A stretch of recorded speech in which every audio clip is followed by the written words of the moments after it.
Pardon the interruption, but I'm Mike Wilbon. Tony, the world's oldest known wild bird, has laid an egg in her mid-70s. Could you imagine having a baby at your age? Tony Corner said, yeah, we'd both be in diapers. Huh? It would work out good. We could buy the large size. Do we believe all these? This is getting, these wild animal stories are getting to be like a Florida man, a man in Florida. You know, I'm pretty happy if that's a true story, though. Mid-70s, that's good. I think that's lovely. Welcome to PTI, boys and girls. In today's episode, Tom Brady says quarterbacks need to protect themselves. Baseball ponders the golden at bat, and Kendrick Perkins joins us for 5 good minutes. But we begin today with last night's college football playoff rankings that put Alabama inside the line and Miami outside the line. Wilbon, yesterday you said you were intrigued by these rankings for the first time all season. Yeah. So what do you think about the committee putting a 3-loss SEC team ahead of a 2-loss ACC team? I assume you see a conspiracy. You've been doing this show with me, not just for 22 plus years, but all fall. What have I said to you? The committee would like to put a 6-loss SEC team in the damn 12-team field. They would. And this is, you know, they could just call it the Paul Feinbaum tournament. That's what they want to do. And so it doesn't surprise me, but let me surprise you a little bit. Alabama deserves to be above Miami. And then Miami's loss to Syracuse bothered me so much. Not that I was rooting against Miami, because I was actually rooting for the U. I'm rooting for Miami in this case. Miami had a 21-0 lead, and they blew it. They gassed it. I watched that game. It was ridiculous the way Miami played. They've given up leads all year. I can't defend Miami. So I would put Alabama above Miami too. But if Alabama had 5 losses, there'd be committee members that say, yeah, we got to have Alabama because like you, they believe it's a TV show. What was a TV show? Just script it. Make it like pro wrestling, because that's what it is. So, yes, I'm interested now in the CFP rankings and the show and all of that. Yeah. But this is incredibly predictable because, oh, wait, I predicted it yesterday. I don't know that you predicted it yesterday. I did. But I'm going to sit here and say I believe I had that. On this show yesterday, I said it would come down to Miami and Alabama would be ahead of Miami. And I gave you football justification for this. The TV justification I can go on about all day. I'm not even going to deal with that. The football justification is that Alabama's strength of schedule is like 17th and Miami's strength of schedule is 55th. And Alabama has better wins. Alabama beat Georgia. Alabama beat South Carolina. Miami hasn't beaten a ranked team. Alabama is 3-1 against teams that are ranked by the College Football Committee, and Miami is 0-1. Now, there still could be a shakeup here in this regard, Mike. 2 things I'm going to say to you. If Clemson wins the ACC title over SMU is ranked 8th now, Alabama's 11th. Maybe they'll want to keep SMU in there. If Boise State, a team that people like, and they got a running back people want to see, if Boise State loses to UNLV, maybe they'll want to keep them there. But by and large, Alabama deserves, as you said, to be ahead of Miami. So when your boy, who's the commissioner of the ACC, your former Northwestern boy, Jim Phillips, goes to bat for them, I understand that. I understand all of that. But one more thing I'll say to you, what I said to you yesterday. It's very possible that SMU, Texas, Arizona State, and Oregon are going to make the playoffs. So the distribution geographically is going to be wider than ever. Let's go to the ripples from Trevor Lawrence's concussion. Areez El-Shire has been suspended 3 games for his dirty hit on Lawrence. Tom Brady is now speaking about this. Brady told Colin Cowherd yesterday, quote, defensive players have to be aggressive. I think quarterbacks need to take better care of themselves. When you run, you put yourself in a lot of danger, and I don't think the onus of protecting a quarterback who's running should be on a defensive player. Maybe they should fine or penalize a quarterback for sliding late, unquote. Wilbon, are you with Brady that the onus of protecting a running quarterback should not be on a defensive player? And are you surprised to hear this message from Brady? Tone, this is a fascinating topic for several reasons. One, Trevor Lawrence did not slide late. He just didn't. I mean, there was enough time to at least try to pull up. And we saw no evidence of that. And the 3-game suspension is completely justified. It's mandatory. Now, Brady saying this is very persuasive. I told you, I love listening to Brady on Sundays do games. I thought Tom Brady was going to be great and compelling at this when he retired. You didn't think so. I love listening to Brady. He gives you stuff to think about every time he opens his mouth. I'm shocked because Brady would jump up every time he was hit for 20 years and look for referees. I mean, he looked for referees more than any NBA diva. He did. But in this role now, in this capacity where he's got to be, needs to be honest and forthcoming and sometimes provocative about these situations, Brady's very persuasive. Yes, I'm shocked. Yeah. I don't really agree with him, but he makes me think about it, and that's the point. It's very amusing to me that you will align yourself with Tom Brady because you were so dismissive of Tom Brady for many years as just another pretty boy quarterback. What did I just say? The pretty boy quarterback, you call him. When he turtled on the field, you always say, oh, there's Tom Brady. He's looking for a flag. I just you said didn't it even want to again. admit for a long time. You didn't want to admit for a long time that he was a great and maybe incomparable quarterback. But let us be real about this. This is a cheap, dirty hit. It's as simple as that. No doubt. And Trevor Lawrence didn't slide late. Trevor Lawrence slid openly and exposed his body. And the league has a compact with quarterbacks where the league says, oh, if you're going to give up and you're going to slide, we're going to protect you. And they didn't protect him. Okay? He slid and they didn't protect him. I find it interesting, Brady's point of view, because he was not a running quarterback. But, Mike, there is nothing Tom Brady can say in this case that is going to get me to say this is Trevor Lawrence's fault. It's not Trevor Lawrence's fault. It's not. Agree. Tone, let me just ask you real quick, though, as a follow-up. Does Brady's argument, if we take out who he was, and you were right, I made fun of him every time he turtled. Of course I did. I'm not denying that. I'm not aligning myself with that. I'm aligning myself with his persuasive argument. Are you not persuaded to at least open your mind to what Brady was saying a little bit? No. Okay. No, I'm going to tell you why. Because the league made a compact with its quarterbacks. If you slide, we will protect you. Yes. It's that simple. Yeah, it was a cheap, dirty hit. That's why I said 2 days earlier he should have been suspended for at least 2-3 is good. Let's move to the baseball commissioner's latest curveball. Rob Manfred told the Varsity podcast that owners have recently discussed the idea of a golden at-bat that once per game would enable a team to send its best or favored hitter to the plate totally out of turn. Tone Manfred has changed the rules before. Banned the shift, widened the bases, forced relievers to face 3 batters, limited pickoff attempts, installed a pitch clock, added ghost runners and extra innings. So are you now open to this concept of a golden at-bat? So I had never heard this phrase until yesterday, and I had to have it explained to me. And it was explained to me, as you explained it just now, that once a game you can put a hitter you want up there in any situation out of turn in the batting order.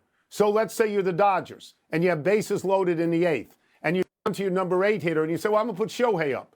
So who wouldn't want to do that? I wouldn't want to do that, because one of the pillars of baseball is the batting order. The guy fills it out, manager fills it out, hands it to the umpire. We've only been doing this for 130 years. I am not against change. I am for innovation, but this exists already. It's called putting in a pinch hitter. All right? If you do if you put up Shohei or Judge whenever you want, that's Carnival Act, Mike. That's not baseball. What is to stop a manager from saying this? I know I took my pitcher out in the 6th, but in the 9th now, could I just put him back in for one batter? No. Thank God you have come down on this side of this, because there's only one way for reasonable people to believe. Look, Tony, I know we got 2 generations of people out there, including your son and mine, who they just want to create drama wherever they can create it. They don't want anything to happen organically or naturally. No, let's just have it like the Desperate Housewives of Orange County. Let's just create some drama tonight and put that on. Rob Manfred is damn well too old for that. And I don't know who's whispering in his ear, but he ought to turn and tell him to shut up. This is it's sacrilegious. that you can just send somebody up it is. there and say, so how It is. about at the end of a game, we stop the clock and say, oh, no, I know that the 49% free throw shooter we fouled, we don't want him at the line. Let's put Steph Curry at the line. What? Yeah. What are you doing? I mean, you're just bastardizing it's like the sport. in the middle of a awful. game. The defense of this is to create lifetime memories. So in the middle of the game, let's put 6 outfielders out there for half an inning. Let's just do that because you'll remember that forever. No, in your epic words, this is hocus pocus junk. Let's take a break. Coming up, why are the Milwaukee Bucks suddenly good again? We're going to ask Kendrick Perkins. We're going to also ask Big Perk how he feels about Ja's decision to avoid dunking. Morant swearing off dunking. All the other rules that Manfred has done, I like them all. I don't like this. They were tweaks. I don't They were like just this. tweaks. This is an overhaul of the very fabric of baseball. What are you doing?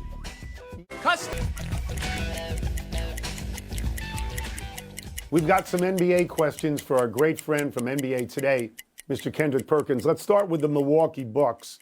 They started out the season 2-8, and they have now won 9 of 10. Doc Rivers had said all along, there's zero panic. A, do you believe that? And B, why do you think Milwaukee is clicking now? Well, I do believe it. And I know Doc Rivers has taken a lot of criticism over the last few years. But the one thing he's done for the Milwaukee Bucks is he's unlocked a different version of Giannis Antetokounmpo. And that's why today, Giannis Antetokounmpo is the best player in the game. Some people may argue and say that it's Jokic, but tell me what Jokic could do that Giannis is not doing. And I'm looking at Giannis playmaking, him making guys around him better. We know that he's going to put up the points. We know he's going to grab the rebounds. But the assists that he's getting over the last 8 games, he's not, if he's not getting a triple-double, he's flirting with a triple-double. And I'm looking at this Bucks team, and it looked like a team that's bought in, right? A mixture of vets, and Doc is going to his young guys. That A.J. Green, offensively, is what the Bucks need. Being able to stretch the floor and knock down threes. I'm not ready to say that they're a legit threat in the Eastern Conference, Tony, but I will say that they're knocking at the door of being able to compete with the Celtics, the Knicks, and the Cavs. Ooh, I like this. Perk, speaking of people knocking at the door, after an absence, because he was absent, the star was absent, Ja Morant and the Grizzlies are playing so much better. But Ja, we're going to focus in on this. Ja said he's not going to dunk. He's going to preserve himself, preserve his health. I like hearing this, but as a teammate, because those dunks have a real effect on some opponents sometimes, how would you feel if you were a teammate hearing Ja say that? The old Perk, the veteran Perk, I would actually love it because you know why? It's called growth. It's called maturity. And although a guy like myself, Tony, you, Will Bourne, we all love to see the highlights of Ja Morant. We all love to see him baptize a few guys. But we also like to see Ja Morant be available and be on the floor on a night-to-night basis. And I think when you hear him start to speak that way, he see the big picture. And he wants to be available. He wants his seat at the table back. He wants to go after Anthony Edwards and say, nah, young fella, I'm still here when it comes down to being in the conversation as being one of the future faces of the NBA. So I actually applaud him for this, and I think it's a sign of growth. Perk, I won't make Tony entirely crazy by suggesting the Western Conference Finals could be Memphis versus Oklahoma City. But I'm throwing that out there just in case as we start to move on in the year. But who do you see challenging OKC in the West? Because they clearly are the best team in the West right now. I will be careful using the word clearly. They're not clearly the best team in the Western Conference right now. Have you seen the Dallas Mavericks? Have you seen Kyrie Irving playing at an all NBA level? Yeah, he is. MVP level. And look, this is the best team that Luka has had around him since he's put on a Dallas Maverick uniform. They check all boxes. I love what Spencer Dinwiddie is doing, bringing off the table for his offensive ability to play, make, and get buckets. P.J. Washington, he looks very comfortable in his role. And those lob threats, that damn Derek Lively and Daniel Gafford are a problem. Luka has come back looking like skinny Luka since his injury, and Dallas is still, to me, that biggest threat to the Oklahoma City Thunder for us representing the Western Conference. So stunned that nobody's mentioning the Lakers because we are contractually obligated on this show to talk about the state of the Lakers every single day. I'll get you out of here on this. This is near and dear to my heart and probably to Mike's. The Los Angeles Dodgers, remember them? They won the World Series. They haven't played in about 3 months. The Los Angeles Dodgers have won more recently than the Wizards, who lost their 15th straight game last night by 100 points. What is the word you would use to describe what you're seeing out of the Wizards? It's simple. Embarrassing. Look, when the Washington Wizards are on TV, I make my 2 oldest sons go to bed and don't watch the game because I don't want them picking up bad, selfish habits, right? They have a bunch of guys that think that they're better than what they really are, right? Kyle Kuzma, I think he understands now that, hey, I'm not a number 1 option on the team. Hell, I'm not a number 2 option on the team. Jordan Poole, he thought, I bet he wishing right now that he would have acted right and go to state and still been playing alongside Steph Curry and Draymond Green. When I look at the Washington Wizards, and I feel so bad because the head coach, Brian Keefe, he was one of my assistants when I was with Oklahoma City. I feel bad because I know he knows the game in and out. He's been to the finals. He's coached Kevin Durant. He's coached Russell Westbrook. But when I look at the Wizards, I'm saying, well, damn, when are y'all going to get it right? The city don't deserve that. They deserve great basketball players. At least try to play with a basketball IQ. I mean, damn. Yeah, they got a lot of number 4 options, but the last time I looked, they don't have 1s or 2s or 3s. Thank you, Perk. Perk, appreciate you, bro. Appreciate y'all. Let's take one last break. Still to come, Juan Soto is reportedly close to choosing a team. And Kevin Durant goes out with a bad ankle. He's out again. The Suns can't stay healthy. What now? Can't put all 3 of those guys on the court for more than 3 days. And they're gold. Happy time, people. Happy 51st birthday, Corliss Williamson. We remember Williamson most for being Final Four MVP in Arkansas's run to the national championship in 1994. That was the 40 minutes of hell orchestrated by Nolan Richardson. Arkansas is back in the high life again under John Calipari in his first season there. The 6'7" Williamson went on to play 12 years in the NBA after being drafted in the first round in 1995 by Sacramento. Big Nasty played there and for the Pistons, 76ers, and the Raptors, mostly coming off the bench. He was on the Pistons championship team in 2004 and was 6th man of the year 2 years before that in Detroit. Williamson was a career 11-point scorer and is now a T-Wolves assistant. Yeah, Tony, that Arkansas team gets forgotten. They won that 1 national championship. Scotty Thurman with a prayer of a shot. It wasn't quite as dependable as Ray Allen's shot. It reminds me of that with Miami, but it beat Grant Hill. Grant Hill would have won 3 championships in 4 years, putting him in even more elite company. But Nolan Richardson and Arkansas and Corliss and Scotty Thurman took it away from him. They did. Happy anniversary, Gus Malzahn. On this day 12 years ago, Auburn announced that their former offensive coordinator would return to the university to replace his former boss, Gene Chizik, as head coach. The highlight of Malzahn's first year was the legendary kick 6 that beat Alabama and helped put Auburn in the BCS title game where they would lose to Florida State and Jameis Winston. Malzahn was 68-35 in 8 seasons at Auburn. This past week, Malzahn resigned as head coach at Central Florida to become offensive coordinator at Florida State and reunite with Mike Norvell, who was a grad assistant at Tulsa in 2007 and 2008 when Malzahn was on staff there. Tony, people will leave places now that seem like they wouldn't have left 10, 15, 30, 40 years ago as a head coach to go be a coordinator somewhere because there's just a very few schools and a very few conferences that people feel they have to work in. Happy trails to last night's game for Kentucky. 4th-ranked Wildcats lost for the first time this season to unranked Clemson by 4. Mark Pope's team won its first 7 games with the top-scoring offense in the country. but last night scored just 66, 30 below its average.